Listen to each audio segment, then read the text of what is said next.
नमस्कार दोस्तों, मैं नेहा शुक्ला। मैं आज आप लोगों को एक बन्ना बन्नी सुहाग गीत सुनाऊंगी। अगर हमारी वीडियो पसंद आए तो प्लीज़ हमारे वीडियो को लाइक करें, सब्सक्राइब करें और कमेंट करके बताएं कि आपको हमारा वीडियो कैसा लगा और हमारा वीडियो पूरा देखें।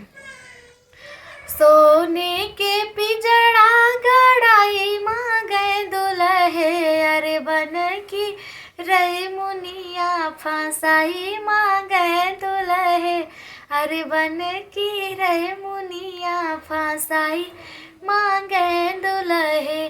गैया भैंसिया के जोड़ा माँ गए दुल्हे, गैया भैंसिया के जोड़ा माँ गए दुल्हे, अरे बाड़ा बैलवा दहेज माँ गए दुल्हे, अरे बाड़ा बैलवा दहेज माँ गए दुल्हे।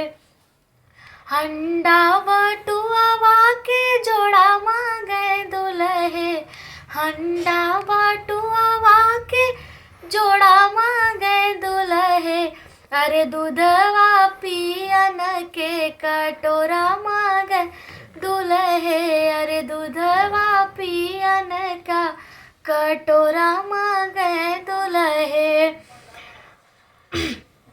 सार सरहजिया के जोड़ा माँ गए दुल्हे, सार सरहजिया के जोड़ा माँ गए दुल्हे, अरे बाबा के बिटियावा दहेज माँ गए दुल्हे, अरे बाबा के बिटियावा दहेज माँ गए दुल्हे।